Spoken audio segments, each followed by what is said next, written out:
I never loved my husband, not even once. I only married him because of his looks and, of course, his money. He was a good-looking man with amber eyes, curly brown hair, a slim build, and an infectious smile. But there was something missing from him, a certain charisma that made you want to be close to him, that made your heart skip a beat whenever he smiled at you in a meaningful way or touched you in a reassuring manner.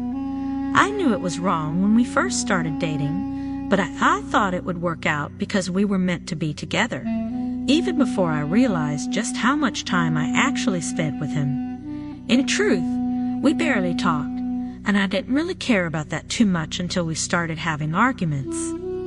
At some point, I began hating our relationship for the way it was, but I kept telling myself not to be too harsh on him because he was always trying to look out for me. That's why, despite being married for 6 years now, I still felt a deep connection to him. Maybe it was because I was a woman. Maybe it was because he always cared enough to try and make sure I was happy in whatever way he could. But it was hard, especially after he started working more hours than he should have been doing to pay our bills. Sometimes it wasn't possible, even though we both wanted nothing else but the best for each other. Sometimes it wasn't possible to live without a little bit of complaining. After I had a fight with him over a new dress I bought without telling him, he forgave me immediately and even got me a new dress the next day. I didn't like that I found him boring because of that, and I wanted someone that would give me excitement, something that would keep my blood flowing. Jerome wasn't that. I needed more, and that's when I decided I would look for other men outside my marriage. I started with a man I met at the grocery store, and he looked good enough. He was tall with black hair and had dark hazel eyes. His lips were chapped, which seemed quite attractive, considering I couldn't stand chapped lips, but he was still pretty handsome, even if I did think it was a little odd for him to look so healthy all the time. It seemed like he spent too much energy in one place instead of being outdoors all the time as a human being. I wondered why that might be. When I asked him that question, I was surprised to find out that he was a scientist. He told me that he was studying plants and they were extremely fascinating creatures. He believed that some kind of chemical reaction had taken place that affected them in a way that led them to eat insects. I laughed at him for thinking that they could possibly eat anything, but after hearing what he said about those insects, I began to see what he had seen in his research. I tried to ask him more questions, but he seemed tired of talking about bugs, and I stopped bothering him. It seemed obvious that he wouldn't tell me any interesting things anyway. So, after we had sex, I left him and went on to look for another person I could seduce. When I saw a young guy at the gym, I took him with me to get something to eat. But that turned into a huge argument about him wanting to be able to go home and do some serious exercise rather than sit in front of his computer all day. I found him interesting as well, and we talked all day before he invited me over to his place.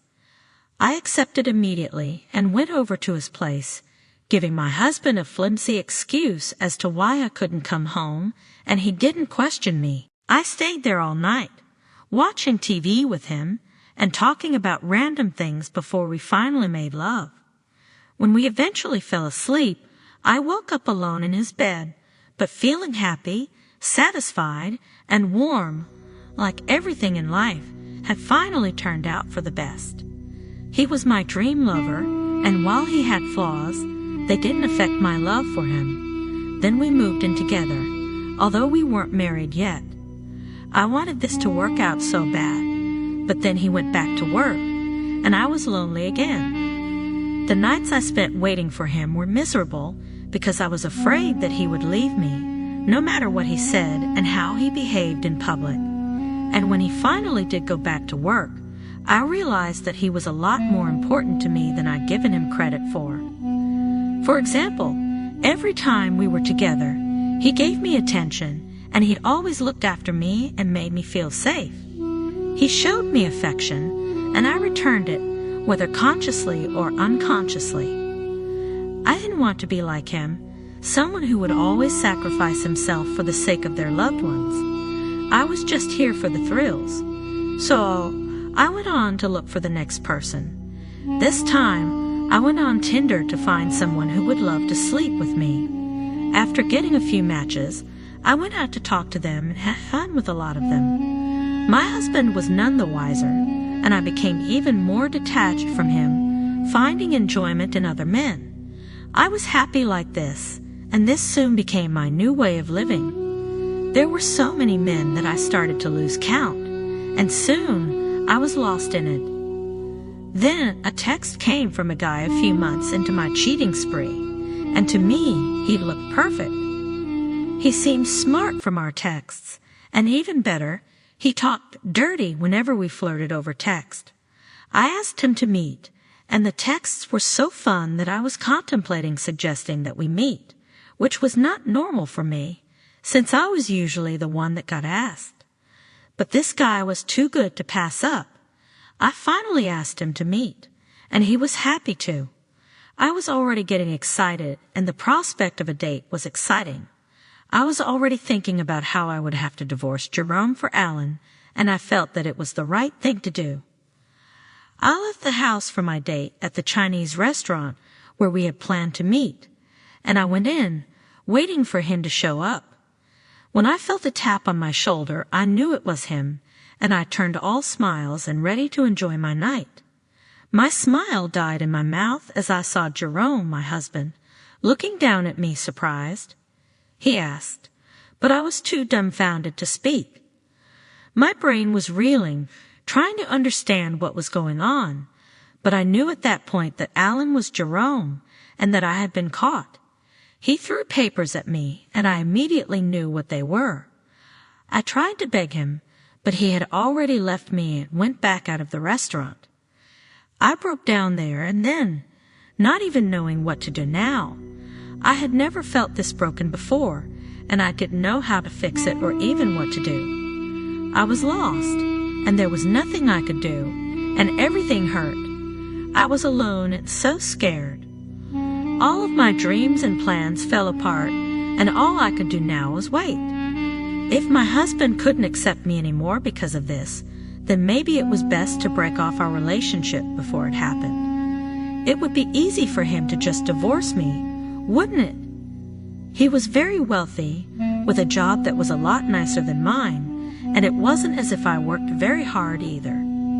He was probably used to dealing with women who cheated on him, so it wouldn't really take him long. I called a lawyer the next morning and got the divorce papers, and within days of my leaving the restaurant, of course, I couldn't read it because I was sitting in front of a mirror fixing my makeup, but I could almost hear his voice through the phone and see his expression as he delivered the news. I don't remember exactly what he said afterwards, but I'm positive that he called me stupid for believing I could cheat on him without him knowing. I felt broken and I knew I wasn't going to get any sympathy from him, so I just decided to leave while I still could. As a result, I didn't get any alimony payments, even as Jerome was a well-off man. I left the city and moved somewhere else. And then I saw it.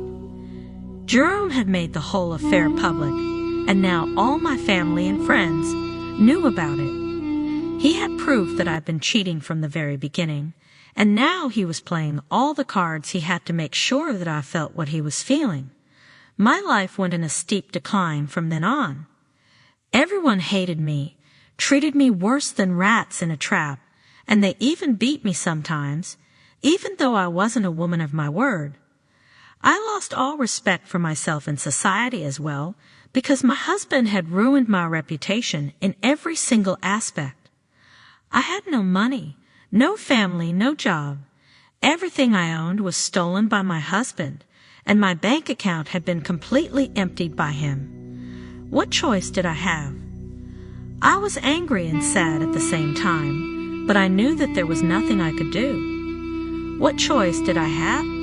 I wasn't allowed to live on my own because I didn't have any money, and I was unable to move away from the state I was currently living in. I had only two options. I either gave up and let my husband destroy me, or I kept trying and hoped against hope that he would change his mind. I tried my best in both ways. The second one worked for a while, but after 6 months, the people around me continued hating me, and my friends started avoiding me too. It was all I could do to continue to survive, and I kept trying even harder until I finally managed to become stable. But when I did, all the anger and hatred suddenly came roaring back. This was karma for all the cheating I had done, and I had accepted that. Now I just wanted to get rid of this problem, and I thought that the solution may be to find another boyfriend, but that idea failed too. Because when I finally reached an opportunity to find another man, he had already slept with another woman. It was frustrating to be constantly rejected and ridiculed by everyone, but I kept trying again and again, always being unsuccessful. I was getting desperate to find another man to feel close and comfortable with, but no matter how much I wished for it, no matter how much I begged and cried out for help, nobody listened. I tried everything that I could think of, but nobody believed me either, especially since the rumors were spreading fast and everyone was convinced that they had the truth of my story. Even I thought that it sounded ridiculous. So when I ran out of options and finally gave up, I ended up in a dark place once again, and there was nowhere I could turn for support. I felt alone, but nobody would listen to a single word I spoke, and I was starting to feel that there was no need to stay alive anymore. I'd lost my husband, home, friends, and family. I was more or less dead. If I died, no one would know that anything had happened. I ruined my life, and now I was paying the price in full. After losing my job and everything else that I ever had, I found myself moving through this life aimlessly and desperately looking for something to satisfy myself. When I first started living on the street with no one caring for me, I got addicted to drugs and alcohol. Drugs helped me forget about my loneliness and numbness, and alcohol helped to get rid of my pain and anger. I didn't know what I was doing, but I needed to numb my heart and emotions and keep the pain and sadness inside. That way, I was able to deal with everything without hurting too much, and it worked. I was always calm and collected until I hit rock bottom. When I started breaking apart, I couldn't stand seeing all the faces around me, so I took to drinking heavily. At some point, I stopped sleeping, and that's why I was still drunk most of the time when I got back to my apartment. I'd drink myself into a deep stupor and then wake up the next day without remembering that anything had happened the previous night. In the end, I drank so much that I was hospitalized twice. Both times, I didn't remember anything that happened afterwards until I woke up later and found myself lying in a hospital bed, hooked up to all sorts of machines. After the first time, I knew that I was completely ruined.